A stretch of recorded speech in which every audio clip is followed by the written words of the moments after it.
Historia de la pedagogía. Enea Bagnano y Avis Albergi. Prefacio. Son de todos conocidas las dificultades con que tropieza la enseñanza de la filosofía y de la pedagogía en las escuelas del magisterio. Casi todos los profesores prefieren el método histórico al sistemático, por considerar, fundamentalmente, que el primero es indispensable para la formación del sentido crítico. Sin embargo, no por ello se pierde de vista el hecho de que no es posible limitarse a una historia de la filosofía integrada con unas cuantas noticias adicionales acerca de la teoría e instrucciones educativas. Por otra parte, sucede con frecuencia que un examen más amplio de los problemas pedagógicos impide su estudiar con el debido detenimiento los problemas filosóficos. La finalidad del curso de historia que aquí se presenta es proporcionar a los profesores un ágil instrumento de trabajo que les ayude a superar estas dificultades. Con tal objetivo nos hemos preocupado especialmente de que 1. El problema educativo, en toda su riqueza y complejidad, se planteará de forma que coincidiera con el planteamiento del problema histórico de la génesis del pensamiento occidental, sobre todo en la introducción y en los primeros 3 capítulos, evitando el tener que dedicarle una exposición preliminar puramente teórica. 2. En la medida de lo posible resultarán claras las relaciones entre el fondo cultural y social, las teorías filosóficas y pedagógicas, y la efectiva praxis educativa de los diversos periodos considerados por tratarse de 3 aspectos de la evolución histórica que se iluminan recíprocamente. 3. La exposición fuera relativamente completa y no pasara por alto ninguna de las figuras sobresalientes en la historia del pensamiento y la educación, inclusive en lo que refiere al periodo medieval, y que al mismo tiempo estuviera dividida en párrafos suficientemente independientes, de modo que el profesor pudiera seleccionar en forma expedita y fácil lo que le interesara, dejando de lado las partes que no le parecieran esenciales. Agradecemos señaladamente a nuestros colegas las observaciones y las críticas que tengan a bien hacernos acerca de esta obra. Turín, de enero de 1957. Introducción. El mito de Prometeo. El camino mejor y más fácil para llegar a comprender la naturaleza y las tareas de la educación es quizás el mito de Prometeo, tal y como se expone en el Protágoras de Platón. Helo aquí, tal como en ese diálogo lo expone Protágoras mismo. Cuando los dioses hubieron plasmado las estirpes animales, encargaron a Prometeo y a Epitemeo que distribuyesen convenientemente entre ellas todas aquellas cualidades de que debían estar provistas para sobrevivir. Epimeteo se encargó de la distribución. En el reparto dio a algunos la fuerza, pero no la velocidad. A otros, los más débiles, reservó la velocidad, para que ante el peligro pudieran salvarse con la fuga. Concedió a algunos algunas armas naturales de ofensa o defensa, y a los que no dotó de estas, sí de medios diversos que garantizasen su salvación. Dio a los pequeños alas para huir o cuerdas subterráneas y escondrijos donde guarnecerse. A los grandes, a los vigorosos, con su propia corpulencia aseguró su defensa. En una palabra, guardó un justo equilibrio con el reparto de facultades y dones, de modo que ninguna raza se viese obligada a desaparecer. Les distribuyó además espesas pelambres y pieles muy gruesas, buena defensa contra el frío y el calor, y procuró a cada especie animal un alimento distinto. La hierba de la tierra o los frutos de los árboles, o las raíces, o bien, algunos, la carne de los otros. Sin embargo, a los carnívoros les dio posteridad limitada, mientras que a sus víctimas concedió prole abundante, de forma de que pudiera garantizar la continuidad de su especie. Ahora bien, Epimeteo, cuya sagacidad e inteligencia no eran perfectas, no cayó en la cuenta de que había gastado todas las facultades en los animales irracionales, y que de que el género humano había quedado sin equipar. En este punto llegó Prometeo a examinar la distribución hecha por Epimeteo, y vio que, si bien todas las razas estaban convenientemente provistas para su conservación, el hombre estaba desnudo, descalzo, y no tenía ni defensas contra la intemperie ni armas naturales. Fue entonces cuando Prometeo decidió robar a Hefestos y Atenea el fuego y la habilidad mecánica, con el objeto de regalárselos al hombre. De este modo, con la habilidad mecánica y el fuego, el hombre entró en posesión de cuanto era preciso para protegerse y defenderse, así como de los instrumentos y las armas aptas para procurarse el alimento, de que había quedado desprovisto con la incauta distribución de Epimeteo.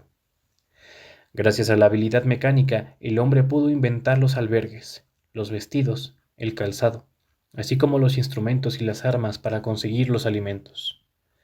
Además dispuso del arte de emitir sonidos y palabras articuladas, y fue además el único que entre los animales era capaz, en cuanto partícipe de una habilidad divina, de honrar a los dioses y construir altares e imágenes de la divinidad. Pero así y todo, los hombres no tenían la vida asegurada, porque vivían dispersos y no podían luchar ventajosamente contra las fieras. Fue entonces cuando trataron de reunirse y fundar ciudades que les sirviesen de abrigo. Pero una vez reunidos, no poseyendo el arte político, es decir, el de convivir, se ofendían unos a otros y pronto empezaron a dispersarse de nuevo y a perecer. Entonces, Zeus tuvo que intervenir para salvar por segunda vez al género humano de la dispersión, y para ello envió a Hermes, a fin de que trajese a los hombres el respeto recíproco y la justicia, con objeto de que fuesen principados lazos de solidaridad y concordia. Y, a diferencia de las artes mecánicas, que en modo alguno fueron dadas todas a todos, puesto que, por ejemplo, un solo médico basta para muchos que ignoran el arte de la medicina, Zeus dispuso que todos participaran del arte político, es decir, del respeto recíproco y de la justicia, y que quienes se negaran a participar de ellos fueran expulsados de la comunidad humana o condenados a muerte. El mito de Protágoras contiene algunas verdades importantes. Primera, que el género humano no puede sobrevivir sin el arte mecánico y sin el arte de la convivencia. Segunda, que estas artes, justamente por ser tales, es decir, artes y no instintos o impulsos naturales, deben ser aprendidas.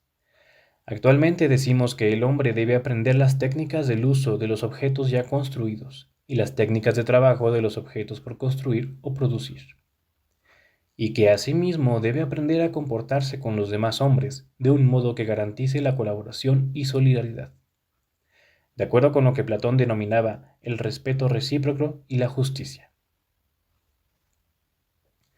Por consiguiente, el hombre tiene una infancia mucho más larga, relativamente a la duración de la vida, y fatigosa que la de otros animales.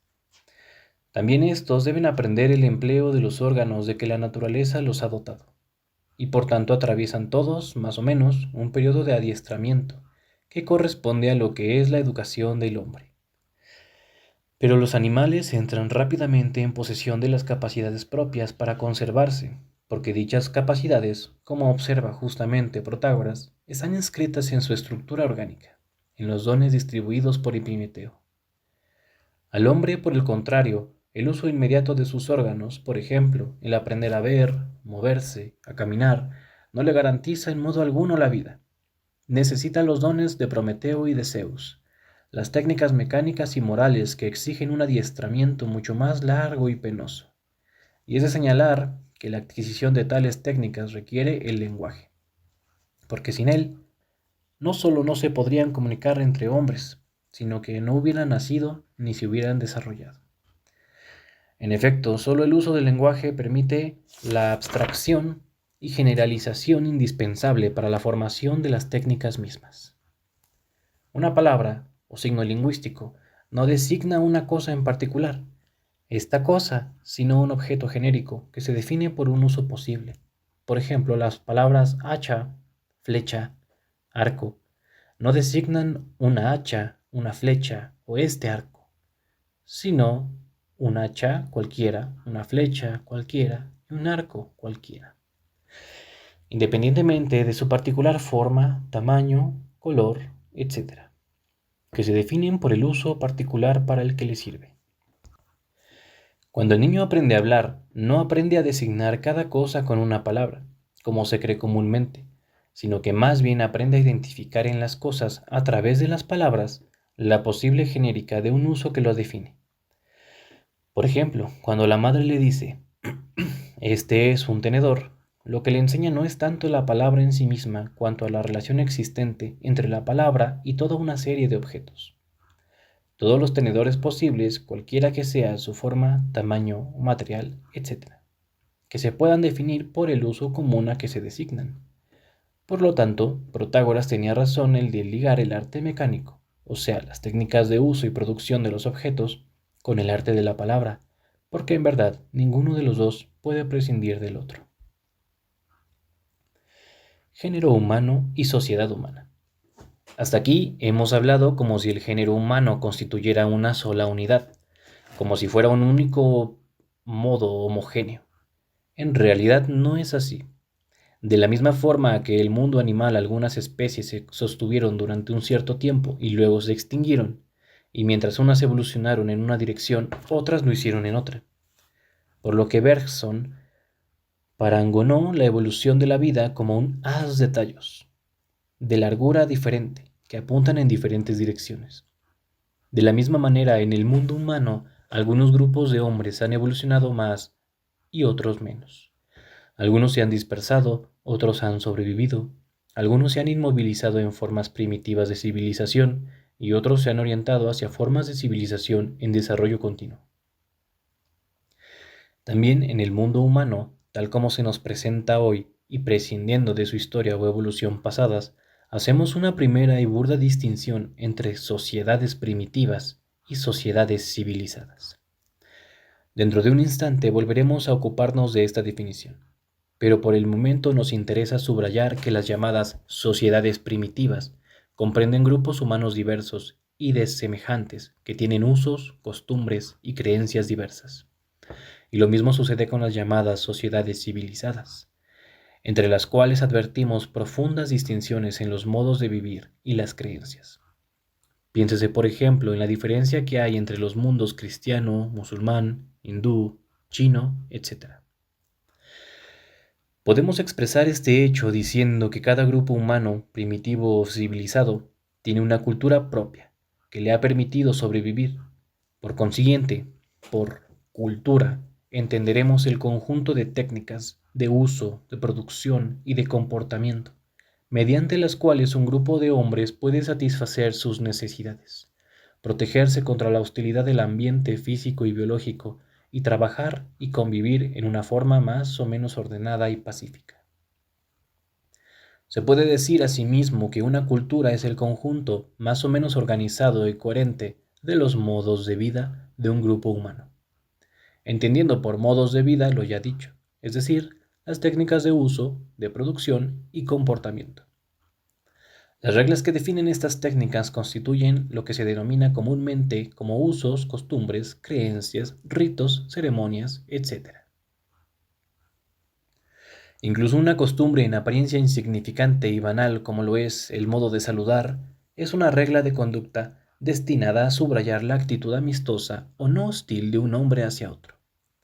Las creencias, los ritos y las ceremonias mágicas de muchos pueblos primitivos se consideran como reglas técnicas propias para conseguir ciertos resultados.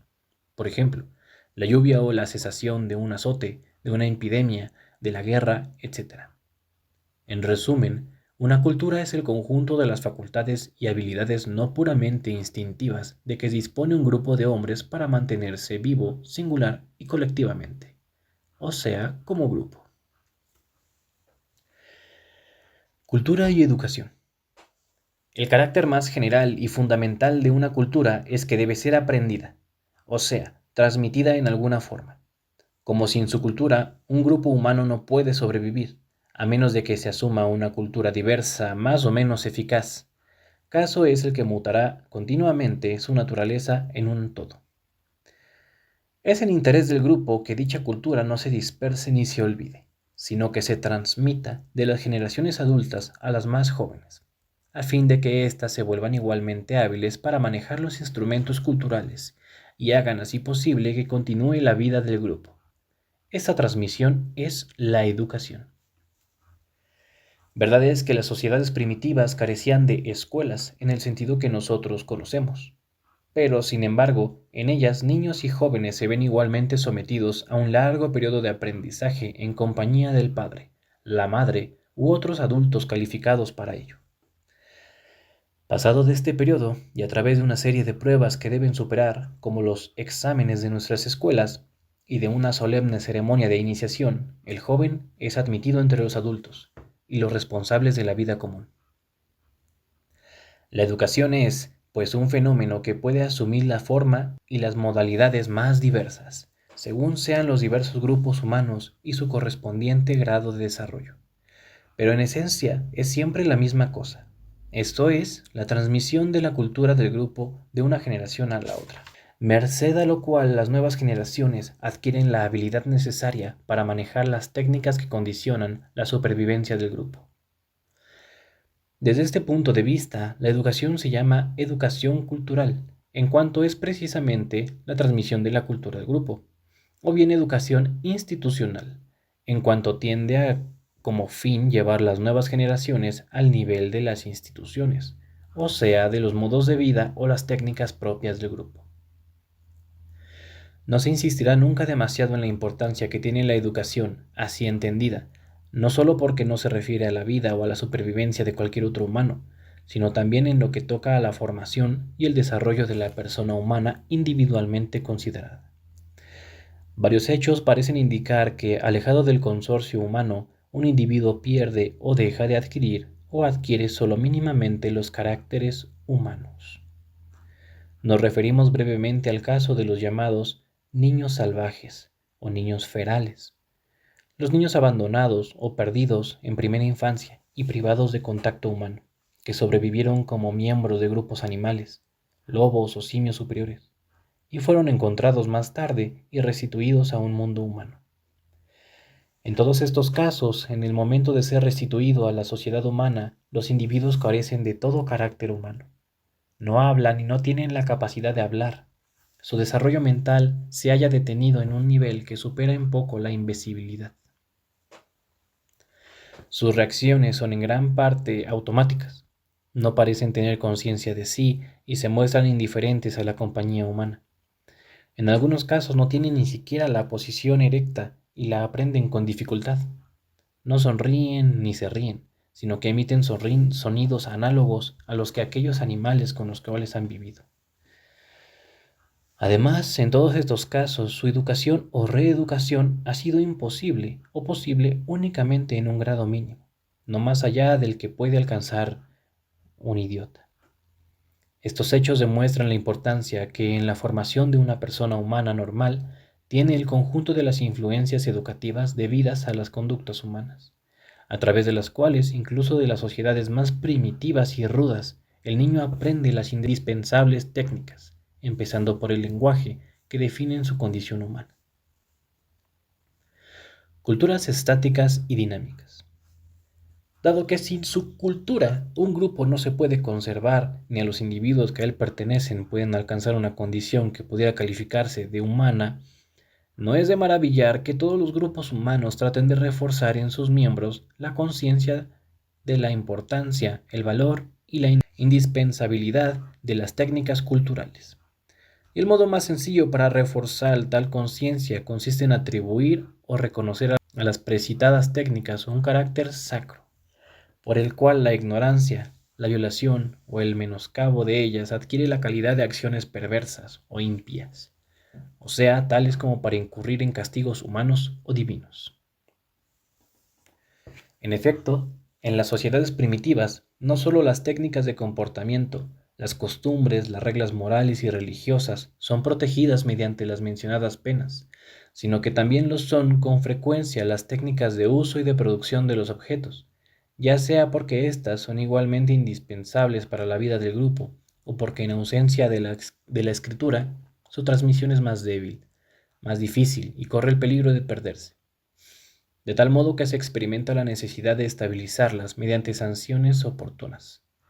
Los ritos y las ceremonias que acompañan o puntúan ciertas actividades del grupo, por ejemplo, el principio de la caza o de la cosecha de un producto cualquiera, sirven precisamente para hacer que estas actividades se desenvuelvan de acuerdo con las técnicas tradicionales, de tal modo que éstas no se pierdan ni se modifiquen.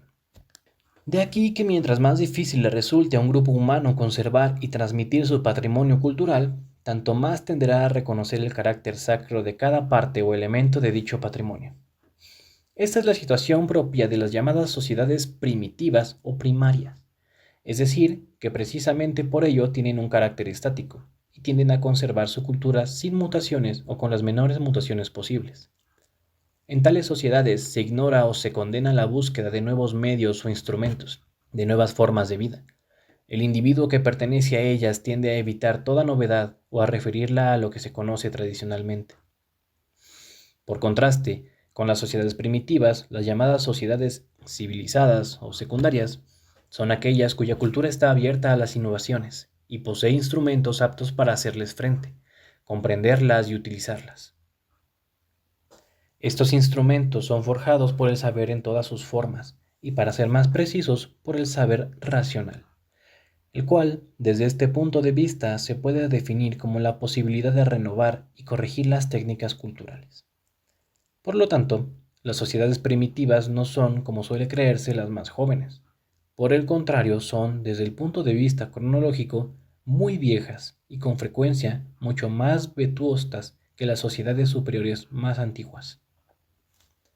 Se caracterizan más bien por no haberse encontrado otro modo de supervivencia, sino es el de inmovilizar las técnicas de vida que han llegado a posicionarse. Frente a estas sociedades, las secundarias, que sobreviven mediante la innovación y la rectificación de sus técnicas, son, puede decirse, más jóvenes, precisamente por el hecho de que se renuevan. Filosofía, pedagogía, ciencia. Las consideraciones anteriores eran necesarias para mostrar la amplitud e importancia del fenómeno educativo en el mundo humano. Ahora, limitando nuestro discurso a las llamadas sociedades civilizadas, o sea, aquellas en las cuales los elementos culturales están, en alguna medida, abiertos a las innovaciones y rectificaciones, diremos que tales sociedades se enfrentan a un doble problema. El primero es el conservar y transmitir, en la forma más eficaz posible, los elementos culturales reconocidos como válidos e indispensables para la vida de la sociedad misma. El segundo es el de renovarlos y corregirlos continuamente de manera de volverlos propios para hacer frente a nuevas situaciones naturales o humanas. Desde la antigüedad clásica, estas dos tareas, conservar y renovar la cultura, fueron abordadas en forma racional y consciente por la filosofía.